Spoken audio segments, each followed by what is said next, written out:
Hey everybody, welcome back to my garage. Today we're going to be doing some hand loads on my Dillon RL 550B. It's a great reloading press. I love it. It doesn't matter if you're a beginner or if you've been reloading for a while. This machine is actually pretty simple to use. You can use it as a single stage or you can use it progressively and turn out ammo pretty quickly. Now, just because it has the ability to do 500-600 rounds, whatever it is per hour, does not mean you should. Especially if you're just starting out, you need to go slow. Take your time, otherwise you're going to make a mistake. Even for guys who've been doing it for years, they'll tell you any mistake they got normally is when they got into a hurry. So just take your time. It's not a race. Just do what you need to do, and you'll get through it without any problems. I'm not going to give you any load data, but I will tell you that there are some great books out there. This one is one of my favorites. It has a whole lot of loads that a lot of books don't have. Another book that I like the Hornady. This one's great, but it's also extremely biased. Pretty much the only information you're going to get is products from them. This one's not quite as biased. They just do reloading equipment. They don't sell bullets, they don't sell powders, they don't sell primers. So this one has a little bit more actual data for you to use. Lineman's pretty much the same as a Hornady. They're a little bit less biased than Hornady, but they're still pretty biased about everything. So let's go ahead and get started. We're going to be reloading for my 4570 in a progressive stage. It's all pretty simple. Got my bullets. I've got some vegetable fiber wads that I'm going to be putting in between the bullet and powder. I'm using RL7, and I've already got my cases lubed up and they're ready to go. So start that in.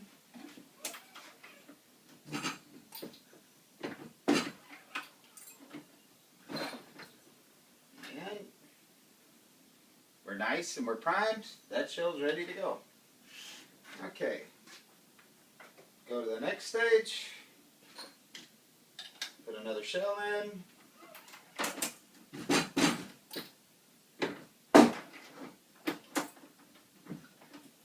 Now, this shell, we've got powder in it. Let me make sure we got powder in it. Okay. We got the powder charge that I want. It's ready to go. It's also belled the casing so it'll accept the bullet easier. This one is then deprimed, resized, and has a new primer. So, advance that to the next one. Now for this, we're going to give it a little wad. I'm using laser cast 300 grain bullets. This is just for target shooting. I'm not trying to knock anything down. This is just cheap plinking fun is all it is. Alright, set the bullet in, put a new case.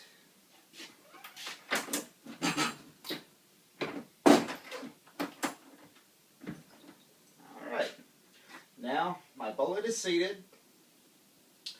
This one's got powder, this one's primed. Go to the next stage, my wad.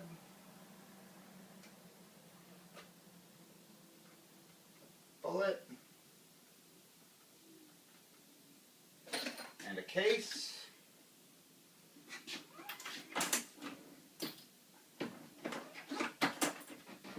And we're ready to go. And on this one, I've actually bought extra dies. I'm using Redding dies. You can buy the 3-die set. The Dillon actually flares on the equipment, so when you order a 3-set dies, you're going to get 1 die you're not going to use, and that's the flare die. So what I did is, since these are actually the Hornady short cases for the Hornady lever evolution ammo, what I did was, since I do have some of those that I load as well, I ordered the Redding FTX bullet die. And that one's doing my crimping while my seating die is doing just that. It's just seating the bullet. Okay, so put another shell in.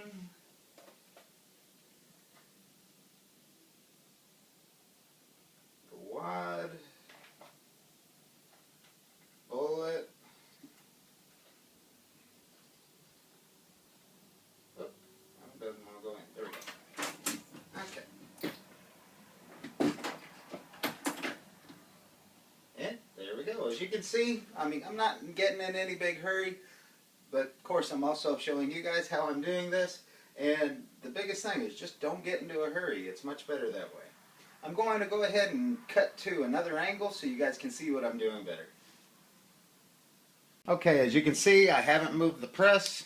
What I'm going to do now is I'm going to index it over. We have our new bullet.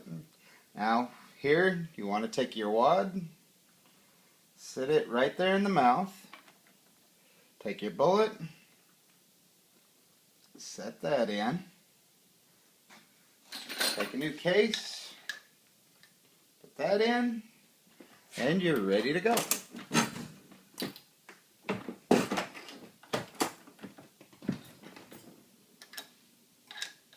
Okay, you want to check every now and then, making sure you're getting your prime, and you know, just keep a flashlight around.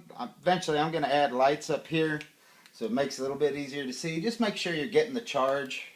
The one thing you do not want to do is you never want to not get a charge. That's actually more dangerous than double priming.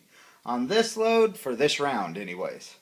For this round, if I double charge it, I'm going to tell it. There's going to be powder everywhere. But if I miss a charge, that means the only thing that's going to send that bullet out of the barrel is the primer. It's not going to be enough. It'll probably, worst case scenario, it's going to get stuck halfway down my barrel. And if I'm not paying attention, which I hope that never happens, it'll blow my gun up. So always make sure you check the powder. Now, we've seated. Move that on. That in, a wad,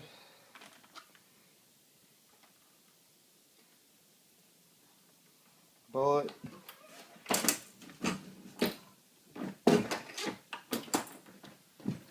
and index, wad, bullet, new case.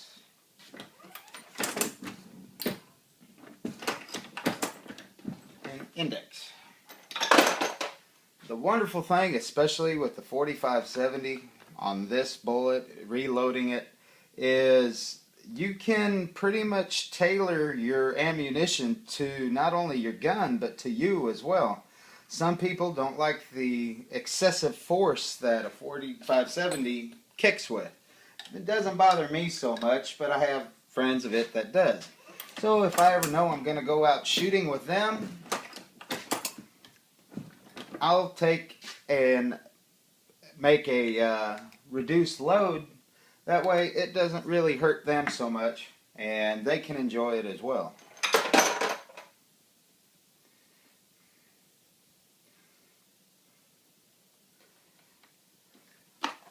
Got to try and remember to make sure I do everything. Never done this while filming it before. I don't want to miss a step.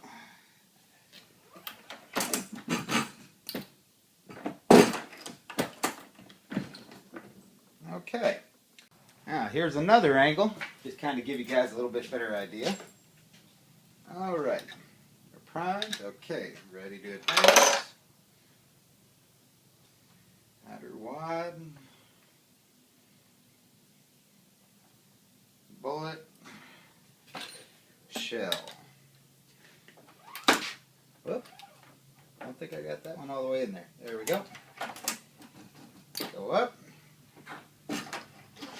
Now, when you go to prime on the Dillon 550, you're priming actually when you press forward.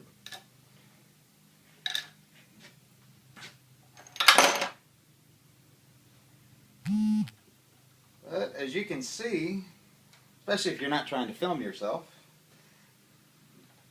even taking your time and making sure you get everything done right the first time, you can actually load quite a bit of ammo in a relatively short amount of time.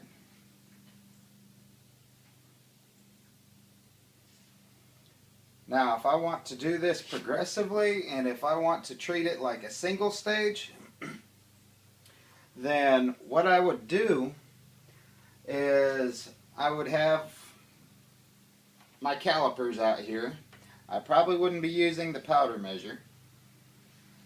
And I would be weighing each and every charge. And I would take all these little pins out right here so I could pull the bullets in and out of each station freely. And let's see, what do we have here? Oh, okay, never mind. That one's just got a flared case mouth. Okay.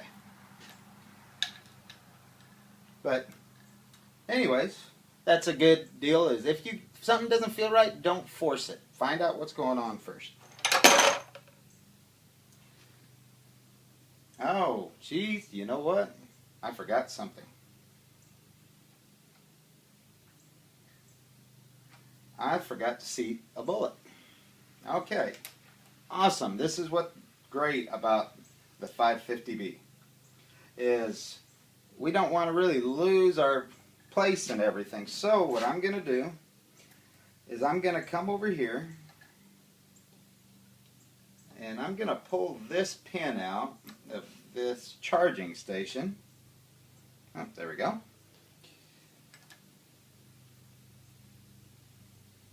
And actually we got lucky. That one did not receive a charge. Okay. I thought I messed up and I didn't. But if you ever do need to, and let's say I had charged that shell, all you need to do is pull the pin out, remove that shell, go ahead and seat your bullet, and then index it forward, and you can get right back to business. That's what's great about the RL 550B. I love this press.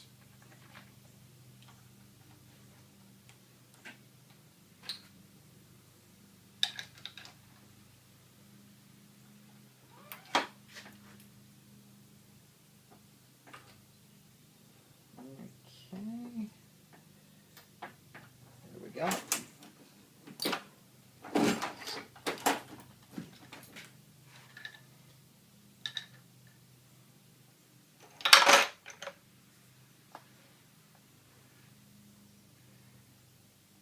Some of these have been rattling around in that box for a little bit, so some of them are they've got some dents in them, and I didn't go through and smooth them all out before we started this, so. Alright. Ooh, that one needed to be resized.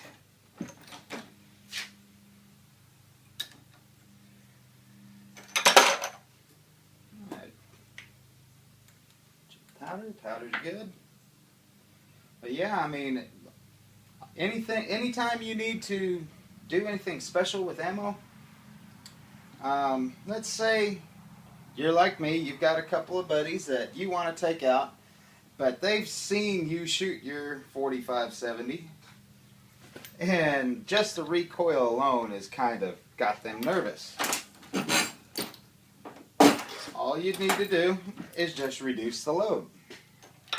Now, they have in your books, if you haven't ever reloaded before and you haven't looked at a reloading handbook before, in these loading books, they have pages upon pages of really good information about how long the bullet's supposed to be, different powders that you can use. Then they have starting grains of powder, and then they have your velocities and such, and you're going to have a maximum load. Like in this one, it'll say never exceed. This is for a 30 AR Remington, and let's go with 4198. Your starting grains is 32. It says never exceed 35.5. So, best way to do it is go to your starting, and you can actually reduce it a little bit from most manual starting. I wouldn't do it too much.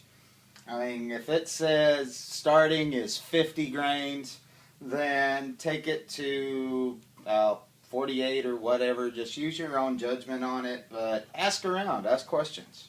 It's different for every caliber, so don't just assume you've seen somebody do it that it'll work for yours.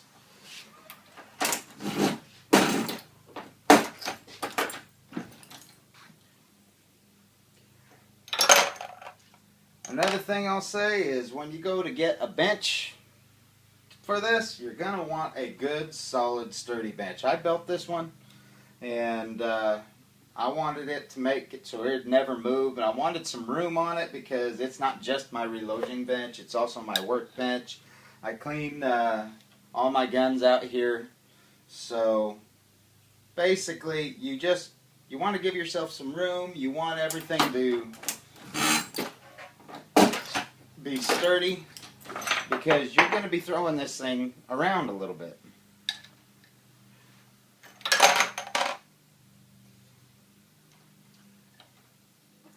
Especially with these, when you're full length resizing, and if you get one where it maybe didn't get quite as much lube as the other ones did, because I just use the Dillon spray lube, I don't go and lube each one.